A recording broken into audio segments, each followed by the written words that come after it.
What's going on, everybody? It's Brendan from the Achievement Apex, and in this video I'm going to be making the prototype for, not sure what to call it yet, maybe anti-slack version 2 or like anti-slack stability or something. But the reason I'm coming up with this is because I've received some really awesome feedback from a gym in Melbourne about some improvements we can make to the squat bar and the power bar. So in this video I'm going to come up with a design, I'm going to prototype it, and if it's good, then it's going to replace the other design for the squat bar and the power bar.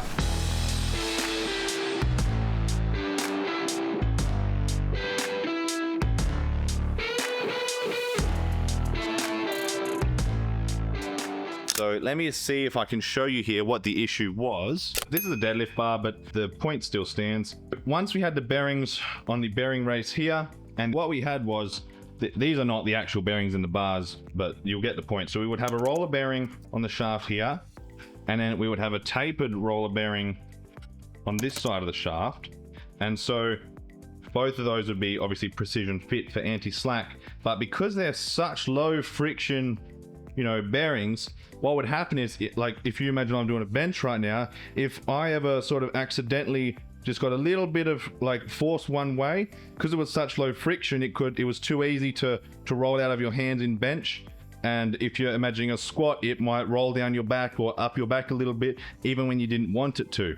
So what we need to do is actually increase the friction of the sleeve so that once you load it up with weight, there's no way you can accidentally have any force twisting the bar when you don't want it to. The thrust bearing is what enables the anti-slack. So once everything's tight, it can't move left and right at all, which means the sleeve, it cannot move left and right, so the weight is always perfectly central. So if I can replace those two bearings with precision bushings and then keep the thrust bearing at the end, I'm going to be able to solve that problem on squat and bench having not enough friction whilst keeping anti-slack.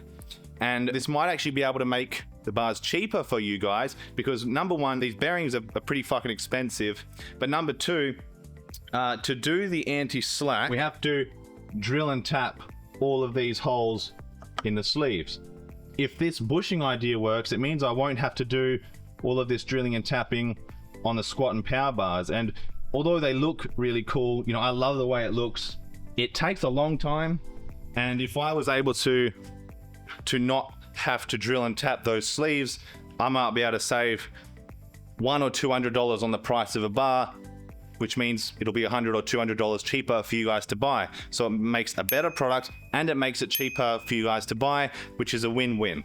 So what I'm thinking of doing, like I said, is have a precision bushing on here and on here. This is just a placeholder. So I have the bushing, thrust bearing, lock nut, and then behind the lock nut there will be a circlip. That's just a redundancy to make sure that if anything tries to come off, it's absolutely not going to. Then on the end there'll be another thrust bearing like this after the, again, placeholders, but that'll hold everything, even the end cap here.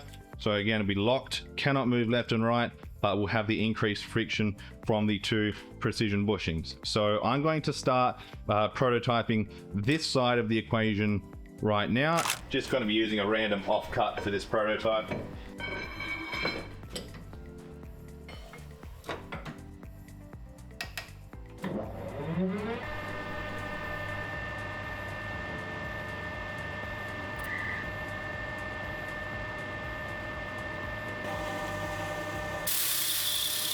Okay, so that should be just under 35 mil, which would mean a 35 mil bushing will slide on it just nicely. 25 microns. Beautiful. Obviously the whole bar will be 35, but just for the prototype, we've got 35 mil bushing that'll go on like that. Okay, so then we've got to turn the rest down to 25, which is for the thrust bearing ID.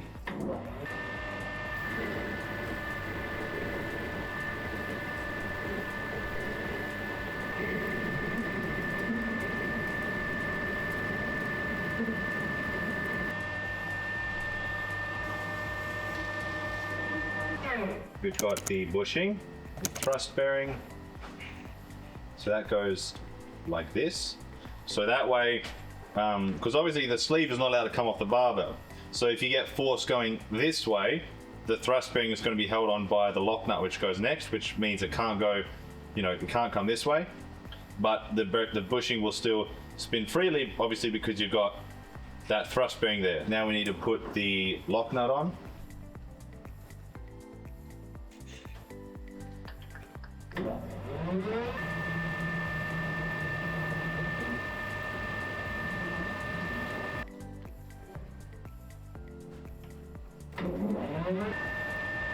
So now I need to do a thread for the lock nut and also a groove for the circlip.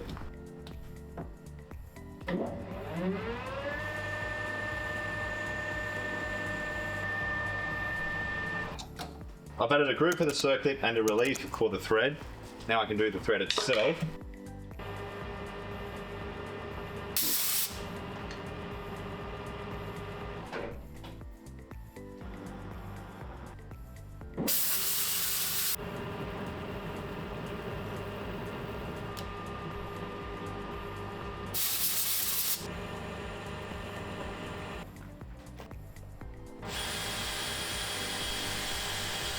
Okay, so now that's all machined. The bushing will go on here. Thrust bearing, lock nut. Circlip goes on like so. Then you undo this lock nut so it's up tight against that circlip. So now what happens is, if you pull the sleeve this way, it comes up tight on that thrust bearing, and you can see that it still enables smooth rotation. But what's to stop it all getting loose this way? So I've got the new thrust bearing now, and that goes on here like that.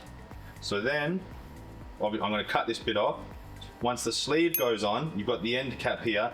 That'll come and push up against this thrust bearing, and then this bushing here will be sitting in the sleeve.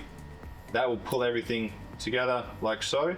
So then you'll have the bushing, which can still spin freely, and you have this thrust bearing here. So once you got the sleeve pushed up against it, it's all completely free to spin, yet it's locked in and it can't go left and right at all. So I'll make that cut now and show you what that looks like.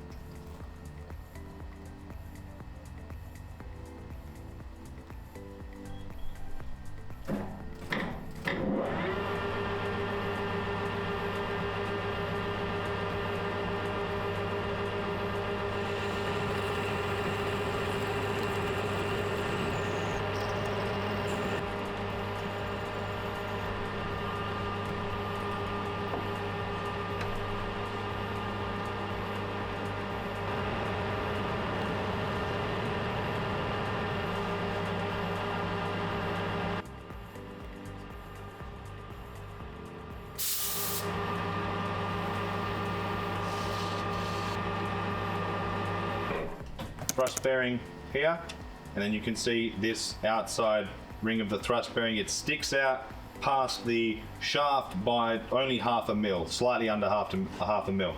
So that means once the sleeve goes up and presses that way, it's still going to be free spinning, locked in, anti-slack, and as you add weight, the friction is going to increase because of this bushing here. So that's going to completely stop any unwanted rotation of the bar. However, I don't think it's actually going to make the bar cheaper, not by 200 anyway, maybe by 50 or 100, because even though it's getting rid of two bearings, I'm just going to replace them with these already precision machined bushings. These are actually roller bearing inner rings, but you can see that they work as bushings and they're absolutely precise. So it saves me machining my own, which saves time, which saves money. And also it means I'm going to have to precision machine the entire end of the bar shaft. Previously, the only precision machined part for bearings was this piece right here. You can see that line there. So this piece here is 30 mil on the dot, absolutely precision. Whereas all of this is about 29.75, because it doesn't have to be precise, because this piece right here is where the roller bearing goes. But now that the bushing is going to be going up here, this entire thing has to be precision machined, so that's going to add a bit of time. And those already precision machined bushings here, they are quite expensive, so it's actually not going to save money in materials. It still will save money in terms of time, because I won't have to drill and tap the sleeves. Worst case scenario, it'll be the same price. but once I've actually made a full barbell, I'll do the calculations and it might end up 50 or 100 bucks cheaper. We'll see. Deadlift bars will still have the old design because the reduced friction is super good for people who like to do a rolling start. So they really like it, and I've had no complaints whatsoever regarding stability on a deadlift bar. The issue is only with squat and power bars. So that prototype that I've just made, I'm super happy with it. From now on, that's going to be going on squat and power bars. Now I do have a request though. I'm not sure what to call it. I don't know whether to call it anti-slack V2 or anti-slack stability or something completely different. So if you have an idea on what this could be called, anti-slack low friction, I'm just spitballing. If you have any idea on a cool name for it, leave it in a comment or send me a message, and whoever comes up with the best name, I'll send you $50 as a prize for it. So if you've watched this far, thank you very much for watching. And yeah, leave a comment on what you think the name should be, and there'll be 50 bucks for the winner. Thanks for watching, like and subscribe, you know, all the cool stuff, and I'll see you guys in the next video. Bye bye.